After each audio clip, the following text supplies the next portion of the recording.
Dobrý den, slyšeli jsme tady, aby jsme vyřešili vážnou situaci v České republice. Tady máme pana Vladimíra. Dobrý den. Dobrý den. Dobrý. No. Dobrý den. Dobře, tak chlapci, vrhneme se do toho, máme tady první otázku, což jsou přemnožily se veverky. Zajímá nás, co se bude dělat, jak se to bude řešit.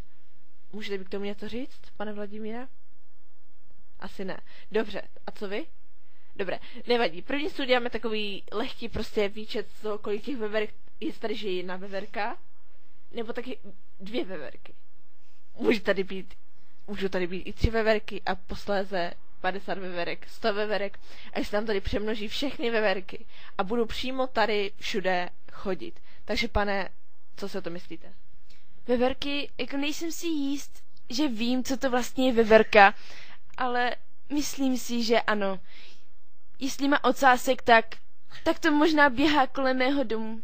Ano, no možná to má tvar nějaké bobule, takže jako velice chlupaté bobule, chápete? Chlupatá bobule. Ne, počkejte. Chlupatá bobule, takže máte rád borůvky? Máte rád borůvky? To je zásadní otázka. Takže já vám tomu řeknu asi tohle. Borůvky, ano, borůvky. Myslel jsem, že budeme řešit tady ty veverky, ale dobře. Budíš, budeme řešit borůvky. Borůvky, jako, nemyslím si, že borůvky jsou prostě jako nějaký problém, jako, budíš, jsou tady borůvky. A myslím, že by je měli lidé sbírat a myslím, že by to měl být nový program. Prostě sbírání borůvek. Jako, třeba,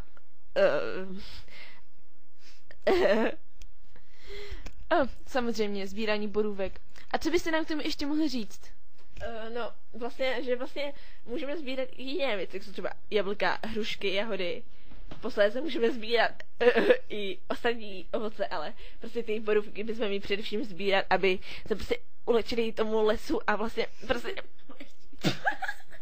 tady vlastně vidíte oficiální centrum borůvkové, kde vlastně kontrolují stav borůvek v České republice. Vlastně mají tam, vidíte ty počítače, vlastně oni zapisují, i ty se narodí na borůvka, takže tam panedac. A vlastně jako podívejte, z toho je úplně kravina, prostě my máme nové počítače, kde prostě vlastně počítáme vlastně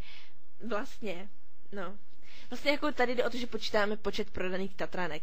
My jsme vlastně taková de facto taková skupina lidí, kteří si říkají Tatranky. A prostě my jsme v takovém fanklubu Tatranka a Horálka. A vlastně, kdo má na tyhle oplatky, si může přihlásit. A my vlastně děláme takové průzkumy mezi lidmi a myslíme si, že to může mít přínos pro Českou republiku. A myslím, že bychom to mělo být hlavní téma. Veverky nejsou tak důležité. Borůvky už vůbec ne, ale Tatranky a Horálky, jo, tak to je síla. To bych rozhodně dal jako hlavní téma.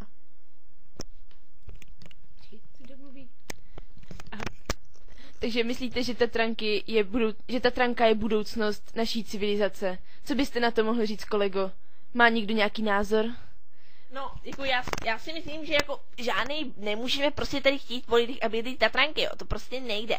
Jako nejlepší bude, když bychom zavedli prostě takový řád, kdyby prostě lidé začali vyrábět vlastní potraviny, jako.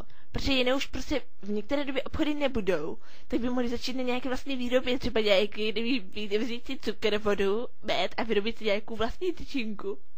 To by prostě zavedl zase já, jako, víte. Jako spíše by si měli lidé soustředit na to, co bude a víme, že bude velká zkáza, takže spíše bych začal vyrábět domácí tyčinky místo těch Tatranek a Horálek. Je to naprostá zbytečnost. Cítíte se ohrožení díky Horálkám, Tatrankám, či spíše veverkám? Můžete nám k tomu více jako objasnit? Nejsme si teď jistí. No vlastně jako já jsem jako ty borůvky, jo, prostě my jsme udělali třeba takový návrh, že bychom udělali borůvkový hamburger. Ale prostě borůvkový hamburger, jo. Jsem si říkal, co je to za kravina, jako borůvkový hamburger, ale prostě bylo to prostě jako chápete to, ne? Borůvkový hamburger prostě jako hamburger. Jo, prostě chápete to, jo, chápete? Ano, jo, děkuji. Prostě mě to tak napadlo, že brvkový hamburger vlastně nemusí být špatný nápad a vůbec jako různé jiné příchutě, jako třeba... A co třeba vláčky na hraní? Můžete se nám vyjádřit k vláčkům na hraní? No počkejte, jak teď jste odbočili bez tématu, jak je vláčky na hraní, jako já jsem tady kvůli veverkám a budu řešit vláčky na hraní, tak to snad nemyslíte vážně. Vláčky na hraní, co vám k tomu asi můžu říct? Prostě je to hračka pro děti, vole. A nevím, vláčky na hraní jsou velice silná... Dobře. Nebudeme se bavit o vláčkách, já přesazuju téma, budeme se bavit... A co třeba aeroplány? Počítáte třeba se Spidermanem, kdyby nastala invaze nějakých veverek třeba? No tak to snad jako nemusíme v podstatě rozebírat takovou kravinu. Já bych spíše se dal do tématu pánské košile, protože mě to velice zajímá. Tady máme náš ústav.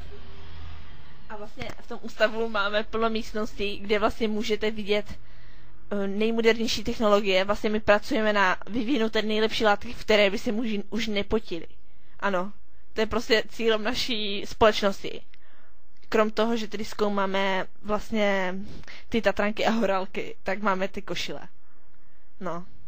A už tak nevím, co bych vám k tomu asi mohl říct, ale tak dobrý, no. Dobrý. Fakt dobrý. No, raději už nám k tomu nic neříkejte. Potřebujeme si dostat z místa. Takže, ano, takhle velké veverky jsem viděl. Takhle velké. Vidíte to? Ano. Co nám ještě můžete k tomu říct? Prostě takhle velké veverky, to jsem prostě ještě neviděl. To je neuvěřitelné. Prostě nevím, jak vám to mám popsat. Úplně nemám slov, jako tak velké veverky. Václav Moravec. V roce 2008 klesl počet veverek na pouhých 50 v České republice. A to je velká krize, musíme s tím něco dělat. Bohužel, v roce 2009 došlo k velkému nárůstu veverek a z 50 to rozšířilo až na 10 000. Nyní přichází invaze veverek a veverky budou všude. Připravte se na to. Veverky budou padat ze stromu. Takhle velké veverky. Dobře, ale ty stromy musíme taky počítat s tím, že pak nebudou stromy, když bude hodně veverek, protože ty veverky budou ožírat oříšky a vlastně pak nebudeme mít stromy. Chápete to? Takže odkud ty veverky pak budou padat? Budou chodit kanalizacemi a podobně. Pojďte, jak to tady bude vypadat, to bude totální bordel v tom Česku. Jako neříkám, že teď tu není, jako, ale dobře, bude to ještě větší bordel s těma veverkama. Spíše bych založil nějaké protiveverkové jednotky, které by mohly likvidovat tyto zajímavé tvorečky.